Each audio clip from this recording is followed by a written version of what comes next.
Olá pessoal, nós vamos dar então continuidade aqui ao nossa semana, né? O vídeo da semana. E hoje irei falar sobre os acordos e leis mais absurdas, né? Sobre o aquecimento global. Eu queria passar aqui para vocês, né? Essa parte aqui que é interessante, né? De você estar sabendo também, porque tem várias coisas que eles não mostram, né? Na mídia, né? Então a gente vai começar aqui pelo começo, né? Que é o começo de tudo, né? Que é os acordos e leis mais absurdos do aquecimento global. Leis e acordos sobre aquecimento global. Acordos internacionais, né, que é a base de tudo. Convenção Quadro da ONU sobre Mudança do Clima, a UNFCCC, que foi criada em 1992. Então aqui foi o começo de todo esse negócio sobre aquecimento global, né? Sobre essas leis, tudo essas coisas. Então a Convenção Quadro, né, das Nações Unidas sobre Mudança do Clima, a UNFCCC, do inglês United Nations Framework Convention on Climate Change, também chamada de CQ-NUNC, ou simplesmente Convenção do Clima. É o principal tratado, né, internacional sobre o tema. Ela foi adotada em 9 de maio de 1992 na sede da ONU em Nova York e aberta para assinatura durante o ECO 92, Conferência das Nações Unidas sobre Meio Ambiente e Desenvolvimento no Rio de Janeiro, em junho de 1992. Então entrou em vigor, né, em 21 de março de 1994, após ratificação por 50 países. Então no começo ali foram 50 países que entraram, né? Hoje tem adesão quase universal, com 198 partes, né? 197 países mais a União Europeia. Então, sendo um dos tratados ambientais com maior adesão no mundo. Então, ela não impõe metas, né, obrigatórias, só princípios. Só que isso por enquanto, só piora, né? Mais pra frente. Por enquanto, só piora depois, né? Então, só vai piorando. Aí vocês vão ver. Então, o que essa agência aí queria estabelecer, né? Então, ela reconhece que o clima está mudando e diz que a ação humana pode influenciar o clima. Então ela cria reuniões anuais, né? Aquelas famosas COP, que é a COP que teve agora do Brasil, né? COP 30. Então aqui foi o começo de tudo, né? Dessas COP aí. Então aqui tem o segundo, né? Segunda reunião deles foi o Tratado de Kyoto. Então o protocolo de Kyoto, né, foi adotado em 11 de dezembro de 1997 na cidade de Kyoto, Japão, que é onde eu moro aqui. Durante a COP3, a terceira conferência das partes da ONU sobre mudança do clima. Então, foi a terceira, a de Kyoto foi a terceira COP já. Então, ele é considerado o primeiro acordo internacional juridicamente vinculado voltado exclusivamente para a redução das emissões de gases de efeito estufa, o GEE. Reduzir as emissões globais de gases de efeito estufa para conter o aquecimento global, com foco nos países industrializados. Então aqui foi o primeiro, né, deles, que foi para tratar sobre a industrialização que tá causando muito emissão de gases, né? Aí foi a primeira que foi feita aí para tratar desse assunto. Então, reduzir a meta global, redução média de 5,2% das emissões em relação aos níveis de 1990. Período de compromisso que ele foi feito, né, que é de 2008 a 2012. Quem tinha metas obrigatórias? Então, somente os países desenvolvidos, né, listados no anexo da UNFCCC. Então foram a União Europeia, o Japão, o Canadá e a Rússia que começaram, né? Então, países em desenvolvimento, como Brasil, China, Índia, etc., não tinham metas obrigatórias com base no princípio das responsabilidades comuns, porém diferenciadas. Ou seja, todos são responsáveis, mas quem poluiu mais historicamente deveria agir primeiro. Então aqui foi um grande debate na época, né? Porque todos estavam ali para poluía, os que poluía mais mesmo não tava, né? Que era Estados Unidos, né? E a China, né? Era para estar ali no meio ali, eles não estavam, eles ficaram meio cismados com isso, né? Então, gases regulados, né? O protocolo abrangeu 6 gases principais, que eram o metano, o dióxido de carbono, o óxido nitroso, o hidrofluorcarbonetos, perfluorcarbonetos, o hexafluoreto de enxofre, que é os gases que eu tinha falado no vídeo anterior, né? Então aqui foi a emenda de Doha, ali do Catar, de Catar. Né? Então a emenda de Doha é uma alteração ao protocolo de Kyoto. Então foi uma continuidade desse protocolo de Kyoto, adotado em 8 de dezembro de 2012 na COP18, Doha, Catar. Ela criou o segundo período de compromisso do protocolo de Kyoto, reduzir as emissões de gases de efeito estufa em pelo menos 18% abaixo dos níveis de 1990, média do período de 2013 a 2020. Países que não participaram do segundo período: Canadá, que saiu em 2011, não participou. Aí participou Japão, Rússia, Nova Zelândia e Estados Unidos. Mas só que Estados Unidos eles nunca ratificaram, né, Kyoto. Então eles não quiseram, meio que entraram, mas não quiseram prosseguir, né, com isso aí. Então, resultado: o acordo cobriu apenas cerca de 14 a 15% das emissões globais no período, mesmo com o impacto limitado dela, né? Então, manteve o protocolo de Kyoto ativo, pressionou países desenvolvidos e preparou o terreno político para o Acordo de Paris. Então, países participantes: somente países desenvolvidos tinham metas obrigatórias, como no Kyoto original. Países que assumiram metas: União Europeia, que é ali 28 países, né, na época. Hoje acho que é mais. Então tem Austrália, Noruega, Suíça, Belarus, Ucrânia, Cazaquistão, Mônaco, Islândia e Liechtenstein, é uma coisa assim. É isso aí, que tá escrito aí. Deve ser suíço. Então aqui foi o Acordo de Paris, né? Aqui que foi o começo de tudo isso aí mesmo, tipo, com geral, né? Todos os países. Então, o Acordo de Paris, né, adotado em 2015 na COP21, é o principal tratado internacional juridicamente vinculado sobre mudanças climáticas. Seu objetivo central é limitar o aquecimento global a bem abaixo de 2 graus em relação a níveis pré-industriais, com esforços para não ultrapassar 1,5 graus. Então aqui eles tinham essa meta, né, de estar limitando ali em 2 graus o nível de aquecimento global no mundo. Só que se vocês pegarem para ver mesmo, tem muito mais do que só 2 graus, né? Que aumentou de lá para cá, né? Então, status atual, né? 2024 a 2026.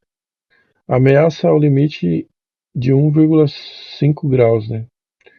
O ano de 2024 foi confirmado como o mais quente da história, com uma média de 1,55 graus acima dos níveis pré-industriais, ultrapassando temporariamente o limiar crítico. Novas metas, né, que são os NDCs. Em 2025, os países devem apresentar novas contribuições nacionalmente determinadas, NDCs, com metas para 2035, visando maior ambição para evitar o colapso climático. Financiamento na COP24 de 2024.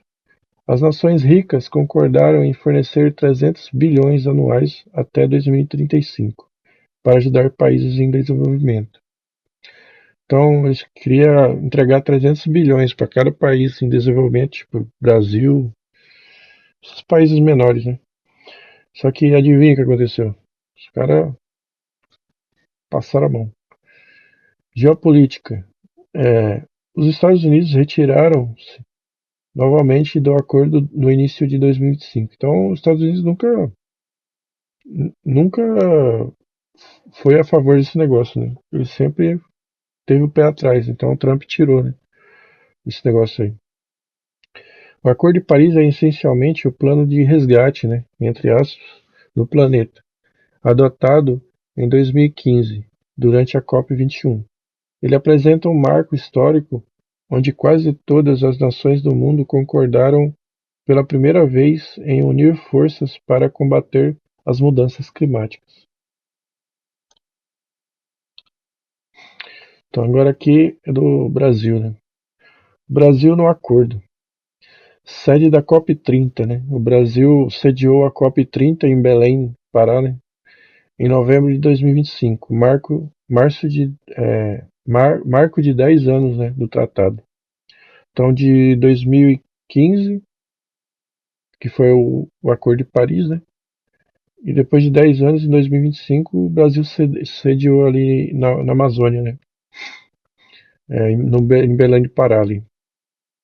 Então, metas brasileiras. O país se comprometeu a reduzir emissões em 67% até 2035, em relação a 2005, e busca o desmatamento zero até 2030.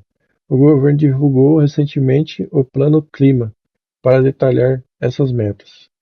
Então, até 2030 ele quer fazer esse negócio de desmatamento. Vocês acham que vai ter? Vai nada. Isso aí é balela. Tanto de desmatamento que teve, queimado, essas coisas. Não tem nada disso aí, não. Esquece. Plano Clima de Belém, COP30. Na teoria é isso aí, mas na prática não tem nada a ver. Adaptação climática. Compromisso político de triplicar o financiamento para adaptação até 2035. Sem chance. Criação de 59 indicadores voluntários para medir progresso em adaptação. Água, alimentos, saúde, infraestrutura e ecossistema. Vai vendo. Brasil ainda. Transição justa. Mecanismo para integrar emprego, renda, equidade social e direitos humanos à ação climática. Saúde e clima. Lançamento do Plano de Ação de Saúde de Belém, voltado a fortalecer sistemas de saúde frente a calor extremo, enchentes, poluição e doenças sensíveis ao clima. Implementação e cooperação. Agenda de ação com dezenas de iniciativas práticas: energia, florestas, cidades e agricultura. Plataformas para conectar países a financiamento, assistência técnica e capacitação. Você acha que tem capacitação ainda no Brasil ainda? Jamais. Inclusão e justiça climática. ênfase em países vulneráveis, povos indígenas, gênero e comunidade locais. Essência do plano: passar da negociação para execução com prioridade em adaptação. Financiamento, saúde, justiça social e monitoramento do progresso. Então, vocês viram lá o que aconteceu no COP30, né? Foi um tremendo de um fiasco, um fracasso total. Teve gente que invadiu lá, quebrou tudo lá. Teve relatos de gente que estava saindo de lá com calor do caramba, porque os ar-condicionados não funcionavam. Pegou fogo. Foi um escarcéu lá. Até o Trump falou que lá foi um fiasco total, foi uma vergonha nacional aquilo lá. Cobrava muito caro no preço do aluguel de apartamento lá para os estrangeiros, era terrível. Foi uma decepção total isso aqui. Então agora aqui a gente vai partir para as leis, né, mais absurdas, né, do tal aquecimento global, né? Então a primeira delas, eu acho que é uma das, se não for dessa leva aí, uma das piores que eu acho vai ser, chega perto. Proibição total de carros a combustão. Datas rígidas, né? Então tem uma data certa para acabar com todos os carros movidos a energia, combustão, né? Gases, petróleo. Proibição de carros a combustão. O que está acontecendo no mundo, né? Que ele está perguntando. A proibição normalmente não impede usar o carro que você já tem, O que vários governos aprovaram é fim da venda de carros novos a gasolina e diesel a partir de uma data específica. Então eles querem acabar com os carros a gasolina e a diesel. Vai vendo. Carros usados continuam podendo circular por anos. Então, não sei se vocês perceberam, mas carro novo está ficando cada vez mais caro no Brasil, né? Não é só no Brasil, é no mundo inteiro. Então, o pessoal está querendo, porque eles estão querendo fazer como se diz, fazer uma limpa, né, dos carros elétricos, mas não consegue vender esses carros elétricos, né?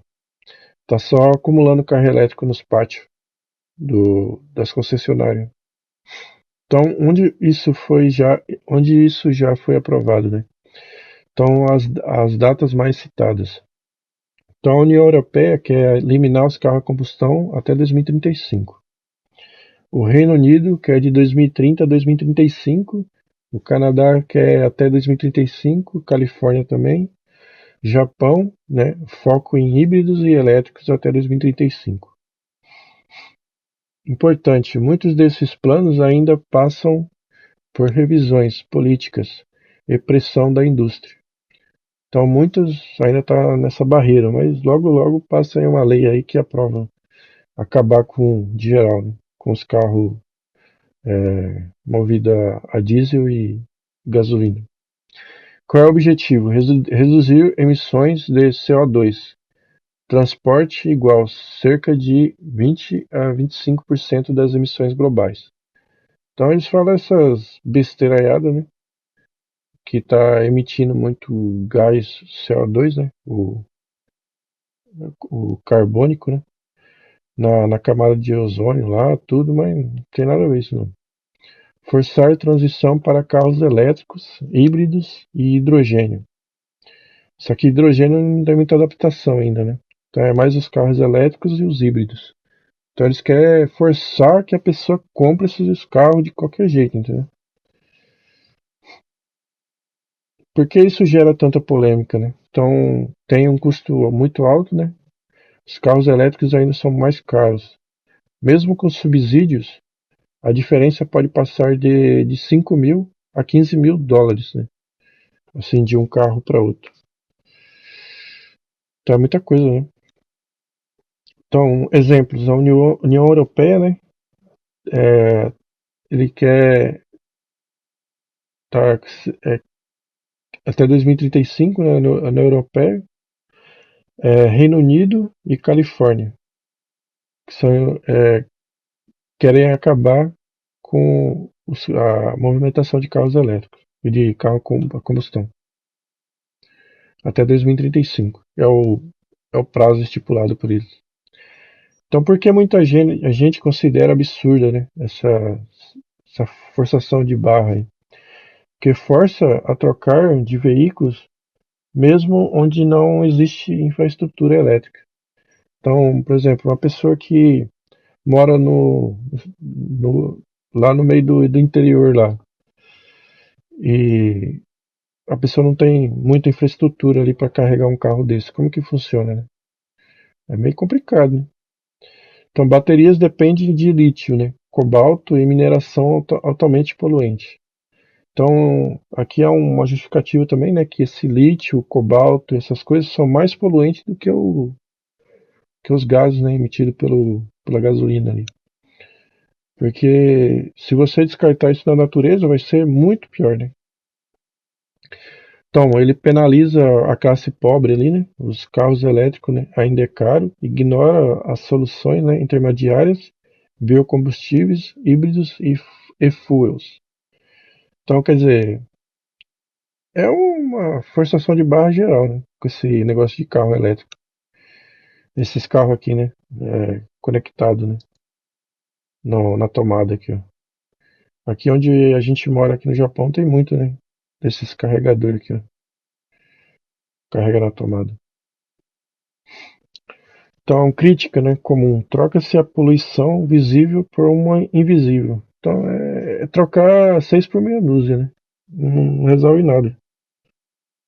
Eu acho que fica até pior, na verdade. Agora, essa aqui é meio estranha, essa lei aqui também. Leis contra o gado por causa do metano, né? Gases do arroto. Então aqui é aquela lei que eu tinha falado para vocês, né? Que eles querem não deixar que a vaca dê o punzinho dela lá e o arroto. Porque fala que dá problema na camada de ozônio também. Então, fato técnico, né? Uma vaca adulta pode emitir de 70 a 120 quilos de metano por ano, principalmente por arroto. O metano, né, o CH4, aquece mais que o CO2 no curto prazo, cerca de 28 a 34 vezes mais em 100 anos, mas permanece menos tempo na atmosfera, aproximadamente 12 anos. Então essa é a justificativa deles, né? Que a vaca, durante um ano, ela solta 120 quilos de metano. Mas como que os caras conseguem medir isso, né? É meio estranho, né? Fazer essa medição. Queria saber que tipo de mecanismo que eles usam, né? Para poder medir de 70 a 120 quilos de peido que a vaca dá por ano. Então virou polêmica, né? Porque países que criaram medidas fortes foram a Holanda, né? Então a Holanda criou essa meta de reduzir a emissão de nitrogênio e metano. O plano envolveu comprar e fechar fazendas próximas a áreas naturais. Então teve protestos, né, massivos ali de agricultores, né, tratores nas estradas. Então eu lembro dessa matéria, né, na época que lá na Europa lá os caras estavam fazendo protesto com o trator, né? Aí eles levavam, se eu não me engano, acho que esterco de vaca e jogava tudo lá na frente das prefeituras lá. Sei que os caras melavam a prefeitura inteira de cocô de vaca, né? Pra todo lado, ó. Foi um algazarra geral lá. Então, aí teve também na Irlanda. Na Irlanda, discussão sobre redução significativa do rebanho para cumprir metas climáticas e forte reação do setor agropecuário. Então, é uma coisa que afeta muito, né? O agropecuária, né? Que é forçar os caras a querer fazer essas regras aí sem poder, né? Aí muitas pessoas acabam desistindo, né? Aí Nova Zelândia. A de Nova Zelândia foi a pior. Proposta de taxar emissões do gado. Cálculo por cabeça. Então os caras queriam taxar os fazendeiros que não cumpriam as metas deles, né? Queria cobrar imposto. Pressão. Aí teve uma pressão política, né? Que levou a revisões e adiamentos. Então os caras meio que foram para cima dos caras lá e falaram, não, vocês implementar essas regras aí, a gente vai parar com tudo. A gente não vai fornecer mais carne para ninguém, mais leite para ninguém. Os caras meio que fizeram uma greve geral, assim. Aí os caras foram obrigados a reverter essa lei aí. Porque muita gente chama isso de abuso absurdo, né? Impacto direto no produtor rural. Pequenos e médios agricultores podem perder terras, renda e tradição familiar de geração para geração. Então, eles têm muito a perder ali, né? Com esse tipo de lei macabra aí. Alimentos ficam muito mais caros, né? Menos oferta, preço sobe, carne e leite são base alimentar em muitos países. Então é complicado. Aumenta tudo, né? Então aqui essa prática aqui que eu tinha falado para vocês que eles tiram a merda da vaca antes de cagar, na verdade, ratificando aqui, não é bem isso não, né? Eu tava lendo lá, eu pesquisei bastante, né? Aí na verdade essa técnica aqui é essa técnica aqui, ó, fistulação do gado. Que embora seja uma prática relativamente antiga, a data da década de 1920, o processo de fistulação, abrir cirurgicamente um canal entre um órgão e o exterior, um órgão, né, o exterior ali da vaca, é, se chama canulação, né? Introduzir uma válvula na cavidade de um dos compartimentos rumen, que ali é aquela parte ali de trás ali da vaca, ali, o estômago ali, né? do estômago de bovinos. É pouco conhecido do público, né, leigo, e quando visto por ele, normalmente causa um espanto. Quando eu vi pela primeira vez, eu fiquei, nossa, falei, coitada das vacas, né, velho? Só que tem um processo que se eles não fizerem isso aí, a vaca ela meio que incha. Vocês vê no YouTube lá, vocês vão ver que a vaca parece que vai explodir assim, ela fica bem inchada, né? Aí tem que fazer esse furo aí para poder sair esses gases, né? Que é muito gases. A vaca parece que vai explodir assim, fica enorme de grande. E ela não consegue nem se mexer direito, ela fica deitada direto. Aí eles têm que fazer esse buraco aí.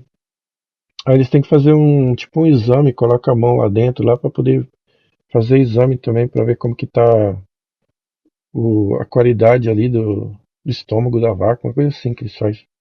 É bem cabuloso, mas é bem estranho, né? Ó, meter a mão lá dentro, ó, esquisito pra caramba. Então, emissão natural versus industrial, né? Então, o argumento comum, né, é que o metano do gado faz parte do ciclo biológico do carbono, né? Diferente do carbono fóssil liberado pela indústria. Ou seja, críticos dizem que estão atacando o sistema mais fácil, não a raiz energética. Então os caras botam essa de que o gado tá fazendo isso, né? Sendo que o que mais polui, né? É as outras coisas, né? Que nem eu tava falando no outro vídeo, né? Que os caras andam de jato, né? Pra cima e pra baixo.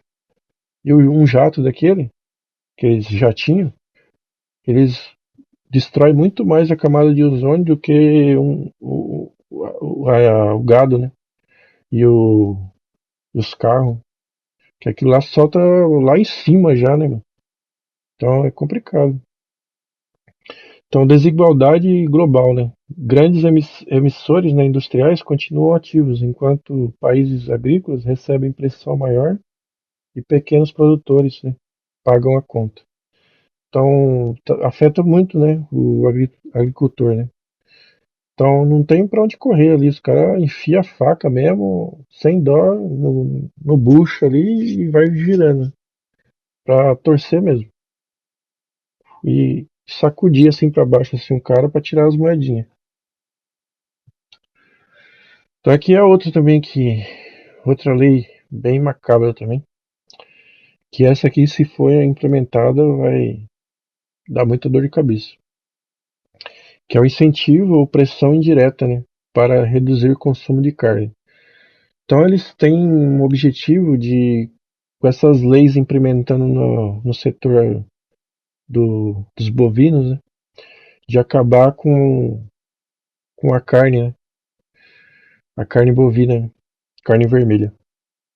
Então aqui não estamos falando, né, na maioria dos países, de proibir carne por lei. O que existe são políticas públicas e diretrizes que empurram a redução do consumo, às vezes de forma sutil, às vezes mais explícita. Então aqui não é bem uma lei por enquanto, né? É tipo assim, é que a sociedade tá vendo que tem muito consumo de carne vegetal hoje em dia. É uma carne feita com legumes. É meio estranho, mas tem. Vai ter muito daqui pra frente agora. E também agora vai ter muito também carne impressa em impressora 3D, não sei se vocês já viram. É tipo uma impressora que em vez dela sair aquele material é, do. É aquele material de plástico, né? Só que ela é de um material parecendo carne mesmo. É feito com. É bio, né? É um negócio meio estranho lá. Vocês têm que procurar lá. Chama carne bio, alguma coisa assim, impressa em impressora. É um bagulho muito estranho. Aí como isso aparece na prática, né? Então, cardápios públicos, né, sem carne. Para vegano isso aqui é uma delícia. Escolas e repartições adotam, né? Segunda sem carne. Então eles adotam essa parte de segunda não tem carne, é só vegetais. Algumas cidades priorizam refeições vegetais em eventos oficiais. É obrigatório no serviço público, mas não na vida privada. Então, é uma crítica aqui que ele faz, né? Que é obrigatório para a população, mas na vida dos caras ali, no meio da família, né? Não tem essa obrigação, né? É mais um serviço mais público, né? Então, diretrizes alimentares, né? Oficiais. Mas esse negócio do privado é só por enquanto, tá? Daqui a pouco é privado também, vai ser tudo encabeçado. Eles estão, de pouco em pouco, eles estão tirando as carnes do mercado. Vai deixar só legumes só. Diretrizes alimentares oficiais. Os governos atualizam, né, recomendações nutricionais, incluindo reduzir carne vermelha, preferir proteínas vegetais e justificativa, né, que eles dão, que é saúde mais o clima. Que é sempre envolvendo o clima para eles. Que o clima é responsável de tudo. Campanhas financiadas pelo Estado, né, propaganda para reduzir carne, incentivo a dietas sustentáveis e parcerias com empresas de proteína vegetal. Então, o que está acontecendo muito é lá na Europa, esses negócios aqui nos Estados Unidos, tá? Essas carnes vegetal. E aqui também no Japão tem bastante também. Tá tendo também essas carnes vegetal. Tem linguiça vegetal, um monte de coisa. Então, tributação indireta. Alguns países discutem, né, que imposto sobre carne vermelha, taxa baseada na pegada de carbono do alimento, e essa parte é a mais controversa. Então tem esse negócio de imposto, né, sobre a carne vermelha, que é muito alto, e tem a taxa de carbono que eles falam, né, que eles cobram também pela taxa de carbono também, que é um bagulho sinistro. Que é mais lá na parte da Europa, né? Na parte da Europa tem umas leis também cabulosas com esse negócio. Cultura e identidade. Carne não é só alimento, é tradição, festa e identidade nacional.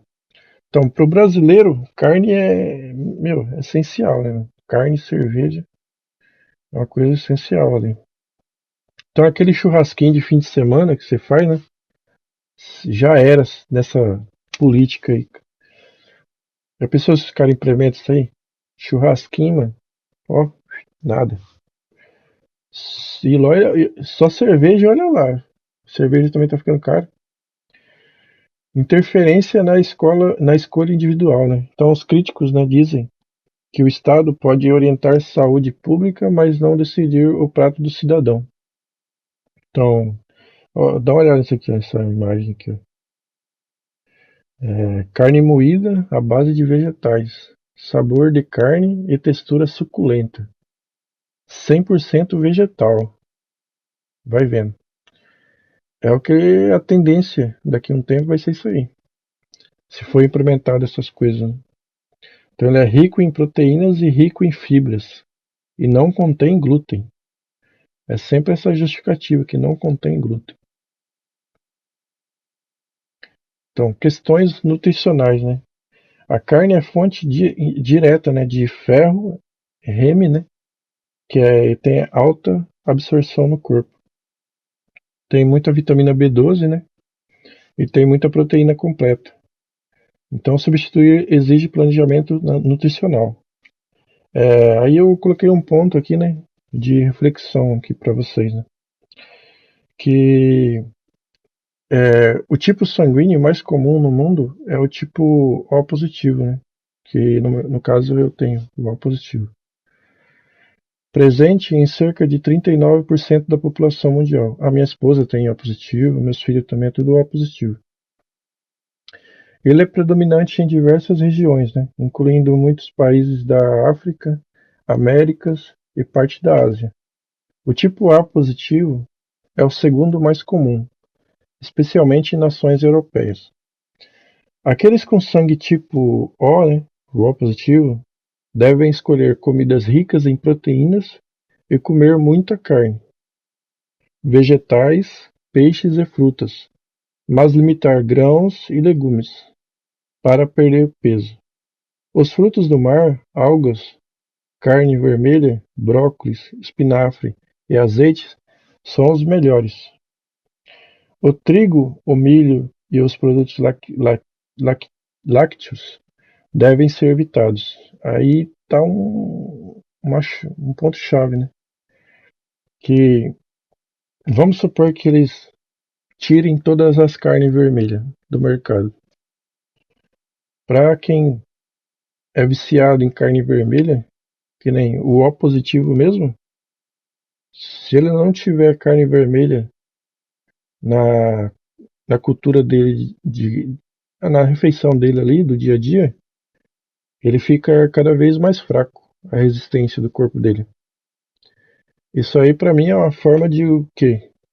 Tá deixando a população cada vez mais bem debilitada ali, né? A saúde da população, né? Então aí vocês tirem suas conclusões, né? É, eles querem de todo jeito implementar essas coisas para deixar o povo cada vez mais dependente dessas coisas que vem, né? E muito mais fraco, debilitado. Qualquer coisa que pega, tipo uma doença que pega, o cara já parte dessa para outra já rapidinho, sabe? Então é complicado, né? Então, interesses econômicos no setor de proteína vegetal cresce bilhões por ano. Então, aqui é um dos interesses deles, né? Que é colocar essa proteína vegetal no mercado, porque gera muito money, né? Então, há suspeitas de lobby industrial. Então, o lobby industrial é o pior de todos, porque ele vai especulando, né? Os caras colocam preços altos, tudo, só para subir a caristia, né? Investimento, né? Money, essas coisas. E a população só vai pro brejo. Vai enriquecendo os ricos e cada vez mais, e os pobres só tomam na tarraqueta.